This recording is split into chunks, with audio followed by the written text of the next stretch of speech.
यहाँ पे आप सभी को मैं बता दूं कि government of India ministry of defence ex serviceman contributory health scheme यानी ESCHS में बहाली निकली है। जी हाँ, ESCHS जिसे हम लोग पॉली क्लिनिक के नाम से जानते हैं, इसमें हेडक्वार्टर दानापुर के तरफ से बहाली निकाली गई है। एम्प्लॉयमेंट नोटिस है, ठीक है। ये बहाली दानापुर हेडक्वार्टर के तरफ से निकाली गई है, लेकिन ये बिहार के पॉलीक्लिनिक आरा, दानापुर, मुजफ्फरपुर, छपरा, दरभंगा, मोतिहारी, हाजीपुर, सिवान, सीतामढ़ी, मधुबनी, समस्तीपुर, बक्सर और पटना, इन सब के लिए बहाली कॉन्ट्रेक्चुअल बेसिस पर निकाली गई है, ठीक है। इसमें नर्सिंग असिस्टेंट का बहाली है, ठीक है, नर्सिंग असिस्टेंट का बहाली है। इसमें लैब टेक्नीशियन का बहाली है।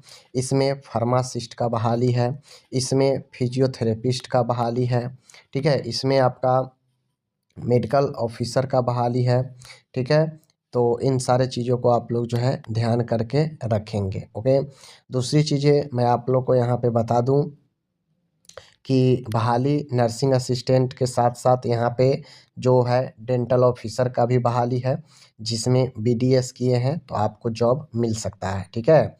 सारा कुछ मैं बताऊंगा और समझ लीजिए कि नर्सिंग असिस्टेंट से लेकर लेबोरेटरी टेक्नीशियन, फार्मासिस्ट, सबका जो है बहाली है। तो आपके अंदर अगर काबिलियत है तो आपको बिल्कुल यहाँ पे जॉब मिल सकता है, ठीक है। तो चलिए, मेडिकल ऑफिसर का 21 बहाली है, ठीक है ना। मेडिकल ऑफिसर का सबसे ज़्यादा 21 बहाली है जो MBBS पर बनते हैं, ठीक है ना।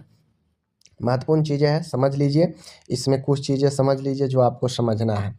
समझना क्या है, तो मेडिकल ऑफिसर के यहाँ पे टोटल 21 पद बहाली है, 95,000 सैलरी है, ठीक है ना। डेंटल ऑफिसर के 8 पदों पर बहाली है, इसके लिए BDS चाहिए और BDS के साथ में आपको जो है जो एक्सपीरियंस है, मिनिमम 3 साल का एक्सपीरियंस होना चाहिए आफ्टर इंटर्नशिप। BDS में डेंटल ऑफिसर के लिए 95,000 सैलरी है, ठीक है ना। मेडिकल ऑफिसर का भी 95,000 सैलरी है। इंटर्नशिप के बाद यहाँ भी 3 साल का एक्सपीरियंस चाहिए, ठीक है ना, MBBS करने के बाद। ये हो गया। आगे आते हैं, लेबोरेटरी असिस्टेंट का 2 पदों पर बहाली है, ठीक है। लेबोरेटरी असिस्टेंट के 2 पदों पर बहाली है। इसमें DMLT चाहिए और साथ में कम से कम 5 सालों का एक्सपीरियंस मांग रहा है, ठीक है। दूसरी चीज़ें यहाँ पे देखिए, लेबोरेटरी टेक्नीशियन की बहाली है, जिसमें BMLT बोलते हैं या DMLT बोलते हैं और कम से कम 3 साल का एक्सपीरियंस आपको होना चाहिए, ठीक है ना। 4 पदों पर बहाली है। आगे है यहाँ पे फार्मासिस्ट का 6 पदों पर बहाली है। आपको B फार्मेसी या D फार्मेसी होना चाहिए, कम से कम 3 सालों का एक्सपीरियंस होना चाहिए। सैलरी 36,500 मिलेंगे। लेबोरेटरी टेक्नीशियन का भी 36,500 है, ठीक है ना, याद रखिएगा। चलिए आगे बढ़ते हैं। आगे है नर्सिंग असिस्टेंट का बहाली है, टोटल 9 पदों पर बहाली है। BSc नर्सिंग या GNM रहेगा, आपको चलेगा, ठीक है ना। तो 36,500 सैलरी है, 9 पदों पर बहाली है, ओके। फीमेल अटेंडेंट की मैं बात करूँ तो 10 पदों पर बहाली है, ठीक है ना। फीमेल अटेंडेंट के लिए पढ़ा लिखा होना चाहिए, कम से कम 5 सालों का अनुभव होना चाहिए। बात समझ गए। तो इस प्रकार से जो है आप इन सारे पदों पर जो मैं बताया हूँ आप अप्लाई कर सकते हैं। अप्लाई करने के लिए क्या करना होगा, एक बात समझ लीजिए।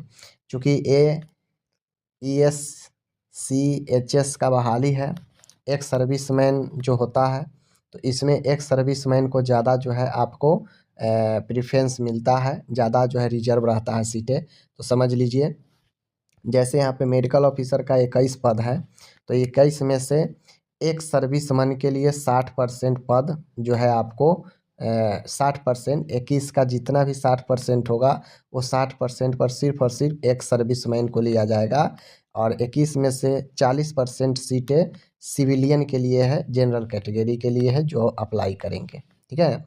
डेंटल ऑफिसर के 8 पद हैं, तो इसमें भी सेम चीज़ें हैं, 60% एक सर्विसमैन का होगा और 40% सिविलियन जनरल के लिए होगा, ठीक है। आगे बढ़िएगा, लेबोरेटरी टेक्नीशियन का 4 पद है, तो यहाँ पे 70-30 का रेशियो रहता है, यानी 70 पद जो है रिजर्व है एक सर्विसमैन के लिए, 30% पद है आपको, यानी 4 का अगर आप 4 का अगर आप 30% करते हैं तो समझ लीजिए कितना होगा, ठीक है ना। इससे ही काट दीजिए, 2 दूना 4 और 2 पंचे 10, यानी 2 तिहाई 6 और 5, यानी यूँ कहें तो 1 पॉइंट लगभग मैं बात मान के चलूँ तो यहाँ पे जो 4 पद है तो इसमें से हम कह सकते हैं कि एक पद आपका 1 से 2 पद होगा तो 50-50 हो जाएगा, तो 50 नहीं होगा। यह एक पद इसमें से जनरल के लिए होगा, 3 पद जो है आपके हो जाएगा अलग ईएसएम के लिए हो जाएगा। फार्मासिस्ट का 6 पद है, 6 का इसी प्रकार से 70% आप निकालिए, 6 का 70% कट गया, ठीक है ना। 6 3 दूना 6 और 2 पंचे 10, 3 सते 21 और यहाँ पे हो जाएगा 5 5 चौका 20, यानी 2 पद यहाँ पे मात्र जो है सिविलियन के लिए होगा, जनरल के लिए। इसी प्रकार से 9 है, 9 बहाली नर्सिंग असिस्टेंट में है, तो देख लीजिए नर्सिंग असिस्टेंट में 70% ईएसएम के लिए रिजर्व है, यानी 9 का 70% आप निकाल लीजिए, इससे ये कट गया, ठीक है। 9 सते 63 बटा 10 यानी 6.3, यानी 6.3 पद, यानी कुल मिला के हम कह सकते हैं कि जनरल से 3 पोस्ट होगा जो जनरल को होगा, जो बाहर वालों का होगा, बाकी 6 पद जो भरा जाएगा वह एक सर्विसमैन का ही होगा नर्सिंग में, ठीक है। चलिए अब बाकी एक्सपीरियंस जो मांगता है सब तो मांग ही रहा है। इसी प्रकार से फीमेल अटेंडेंट में भरते हैं तो सेम है, यहाँ पे 10 पद है तो 7 पद आपका ले लिएगा एक सर्विसमैन से, 3 पद पर आप जनरल अप्लाई कर सकते हैं, ठीक है। फीमेल अटेंडेंट है तो फीमेल के लिए ही है, एक बात आप लोग समझ लीजिए, ओके। तो बाकी चलिए हम लोग यहाँ पे मिलते हैं। अगर आपको अप्लाई करना हो तो अप्लाई कैसे करना है, अप्लाई करने के लिए आपको जाना है, मैं आपको बता दूंगा, nursingyan.com पर आप जाकर यह ऑफिशियल वेबसाइट पर जाकर आप डायरेक्ट जो है अप्लाई कर सकते। अप्लाई करने के लिए सबसे पहले आपको क्या करना है, ऑफिशियल वेबसाइट पर जाना है जो कि यहाँ पे दिए गए हैं, nursingyan.com पर भी आपको मिल जाएगा लेटेस्ट जॉब वाला में। यहाँ पे जाने के बाद अप्लाई फॉर जॉब पर क्लिक करेंगे, क्लिक करने के बाद जो है आपको लॉगिन रजिस्ट्रेशन करना है, पहले रजिस्ट्रेशन हो जाएगा तो जो पासवर्ड और जो आईडी मिलेगा उससे लॉगिन करना है। लॉगिन करने के बाद एप्लीकेशन फॉर्म को फिल कर देना है, सारे डॉक्यूमेंट को स्कैन करके रखना है, उसको अपलोड करना है पीडीएफ फॉर्मेट में। 20 जनवरी तक आप अप्लाई कर पाएंगे, ठीक है। 20 जनवरी तक अप्लाई होगा, उसके बाद आपको लॉगिन आईडी पर जो है आपको इस वेबसाइट पर आपका इंटरव्यू के माध्यम से इंटरव्यू का आपको जो है इनवाइट किया जाएगा और इंटरव्यू होगा। आपके लॉगिन आईडी से आप इंटरव्यू के लिए अपना एडमिट कार्ड डाउनलोड कर लेंगे और ये सारा डॉक्यूमेंट है और ये सारा डॉक्यूमेंट आपको लेकर जाना है, ठीक है। ऑल कैंडिडेट के लिए प्रूफ डेट ऑफ बर्थ में 10th का marksheet, Aadhaar card, medical fitness certificate, medical dental council का रजिस्ट्रेशन, ठीक है। मेडिकल डेंटल काउंसिल का रिन्यूअल अगर कराए हैं तो वो, ठीक है। वैलिड ड्राइविंग लाइसेंस वगैरह हो तो, एजुकेशनल क्वालिफिकेशनल सर्टिफिकेट, एक्सपीरियंस सर्टिफिकेट, ठीक है। ये सब आपको लेकर जाना है, ठीक है ना। यहाँ पे देखिए only candidate meeting qualitative requirement में अप्लाई, वैसे अप्लाई करेंगे जिनके पास क्वालिटी हो, कोई डीए टीए नहीं मिलेगा, ठीक है।